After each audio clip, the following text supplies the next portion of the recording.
দর্শক, কৃষি সংবাদে প্রতিদিনই আপনাদের জন্য থাকছে শখের গাছ পরিচিতি। চলুন দেখে নেওয়া যাক আজকে কি আছে এই গাছের তালিকায়। আজকের শখের গাছের নাম বুগেনভিলিয়া, যার বৈজ্ঞানিক নাম বুগেনভিলিয়া স্পেকটাবিলিস। সংক্ষিপ্ত পরিচিতিতে যদি আমরা একটু চোখ রাখি, বুগেনভিলিয়ার বেঁচে থাকার জন্য প্রয়োজন আলো, মাটি, জল, সার।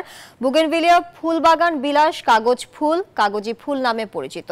এই বহুরঙা ফুলের উদ্ভিদটি এসেছে দক্ষিণ আমেরিকা মহাদেশ থেকে। সাধারণত এই ফুল সাদা, গোলাপি, বেগুনি, কমলা, হলুদ এবং লাল রঙের হয়ে থাকে।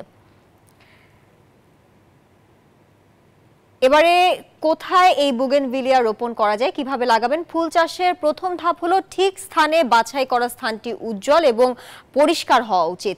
দোআঁশ মাটির সঙ্গে পচা পাতা, চা পাতা মিশিয়ে ভালো করে রোদে শুকিয়ে নিন। গাছ বড় হবে সেই মাটিতে। মার্চ থেকে অক্টোবর প্রতি 4 মাস অন্তর বছরে 2 বার মাটি পরিবর্তন করতে হবে। এবারে যদি আমরা চোখ রাখি গাছের যত্ন, এই বুগেনভিলিয়া গাছের যত্ন কিভাবে নেবেন? ভাঙা এবং অসুস্থ শাখাগুলির আগাছা এবং ছাঁটাই পরিষ্কার করতে হবে। অন্ততপক্ষে 6 ঘন্টা সূর্যের কড়া আলোয় এই গাছ রাখা জরুরি। 2 বা 3 সপ্তাহ অন্তত মাটি একবার করে খুঁচিয়ে দেবেন। পোকামাকড় রোধ করতে হলে 2-3 বার সাবান জল দিয়ে স্প্রে করতে হবে।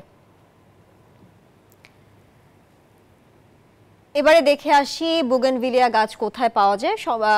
নার্সারি এবং বড় সুপারমার্কেটে এই বুগেনভিলিয়া গাছ পাওয়া যাবে।